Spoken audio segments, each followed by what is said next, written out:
You're always saying you're cold, so I set up a bonfire in the yard for you. Go warm yourself up there.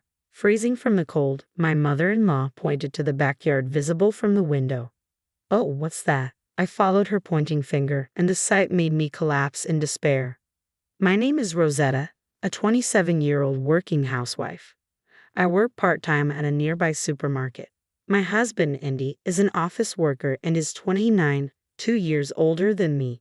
We have a 1-year-old son named Daniel. About a year before Daniel was born, we started living with Andy's family. Andy's father had passed away before our marriage, and since his mother was living alone, we decided to live together to save money for our child. From then on, the subtle jabs from my mother-in-law increased.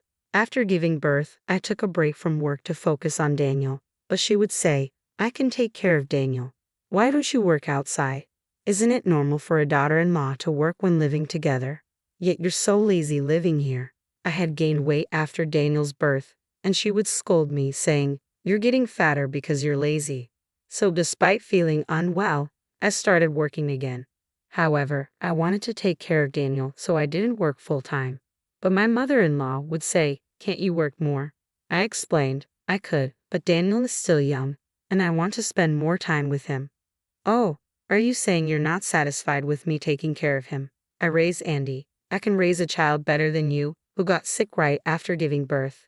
Just increase your work hours." I was overwhelmed by my mother-in-law's attitude, but I told Andy she wants me to work more, but I don't want to reduce my time with Daniel.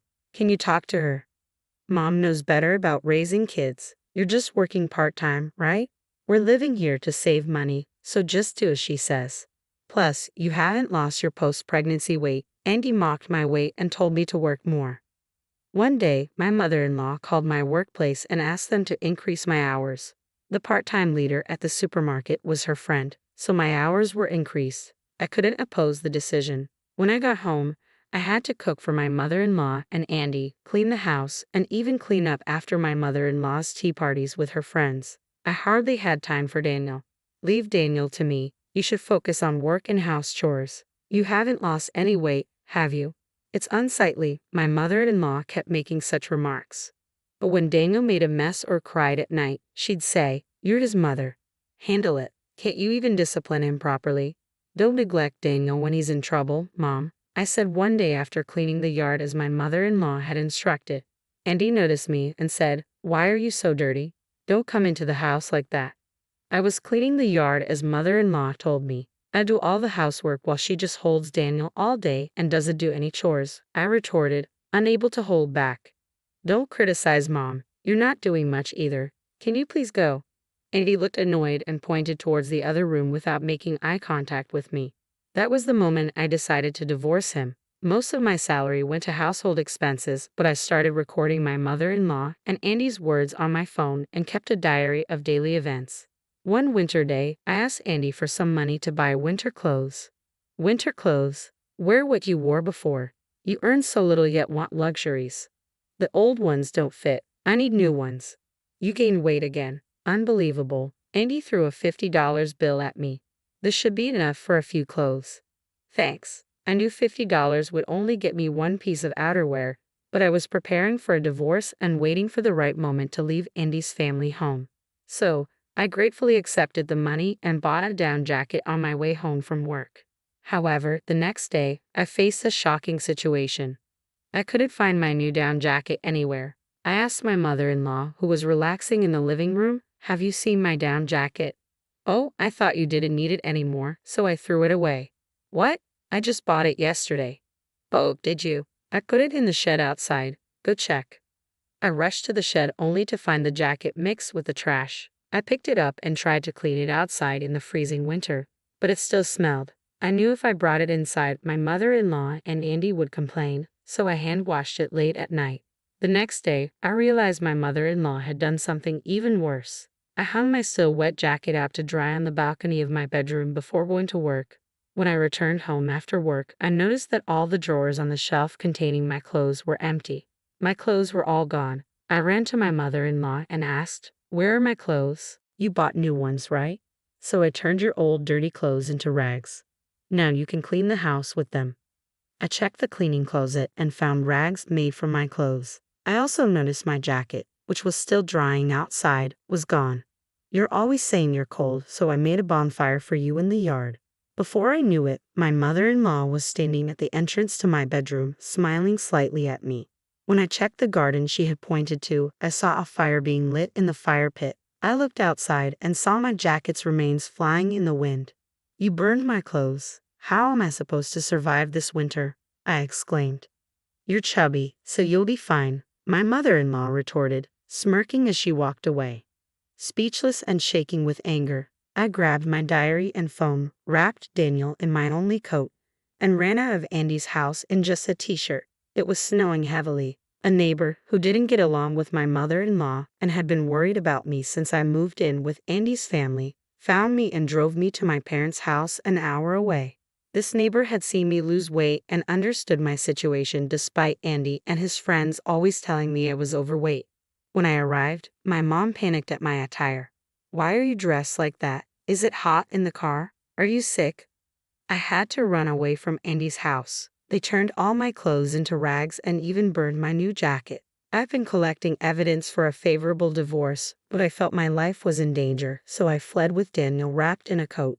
Daniel was peacefully asleep. I was so relieved that my mother-in-law didn't take him from me that I couldn't help but cry.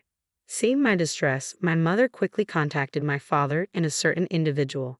The next day, responding to my mother's call, Andy's grandmother, whom I'll call Grandma, arrived at our home. It turns out my father and Andy's father were old friends, and Grandma and my dad still kept in touch. Andy and I met and married because of this connection. Before our marriage, Andy was genuinely kind and friendly to my parents, but over time, influenced by the constant harassment from his mother, he began to treat me coldly. When I explained everything with evidence, Grandma was even more furious than my parents. She immediately contacted a lawyer and arranged for my divorce. A few days later, after leaving Daniel with my sister who lives nearby, my parents' grandma, the lawyer, and I visited Andy's family home. As we arrived, my mother-in-law stormed out shouting, "Where's Daniel, you kidnappers?" But when Grandma stepped forward, she retorted, "Who are you calling a kidnapper, you money grubber?" Andy, who seemed to have taken time off work, joined us and we all sat down to discuss. We're here to discuss Rosetta and Andy's divorce, custody of Daniel, and the sale of this property, the lawyer began. What do you mean by selling the land? It's Dad's ancestral home, and Mom inherited it. You can't just sell it. Andy laughed mockingly at the lawyer's words. The building might be inherited by Andy's mother, but the land belongs to Andy's father's family. We've been overlooking the unpaid land rent out of goodwill, but now we'll be claiming the overdue amount and selling the land, the lawyer explained, handing over a document detailing the unpaid rent for several years since Andy's father passed away. Seeing the amount, my mother-in-law exclaimed, "How can we pay this all of a sudden?" Grandma silenced her with a stern quiet. She continued, "We've been notifying you every month. You chose to ignore it, and more importantly, make amends for how you've treated Rosetta." Rosetta's accusations, "She's my daughter-in-law. Why should it concern anyone else? Besides, Rosetta is probably just making things up. She always lied to get out of chores and work," my mother-in-law insisted, shouting at Grandma. "I've never lied. Just because you think I'm overweight, you've made me do all the work and chores, taking away my time with my child. Do you know how hard it was to be told to wear just a t-shirt in the depth of winter? You've been spreading these lies to everyone, claiming I'm eager to slack off," I said. The mother-in-law smirked, but when I played back the recorded snide remarks from her and Andy on my phone, she exclaimed, "That's fabricated." I then rushed to the closet, grabbed a rag made from my clothes, and slammed it on the table. "How do you explain this? My clothes have been turned into rags just like in the recording." "Rosetta, enough. Maybe Mom went a bit too far, but it's because you've always been lazy and just gaining weight. Reflect on your actions before blaming others," Andy said.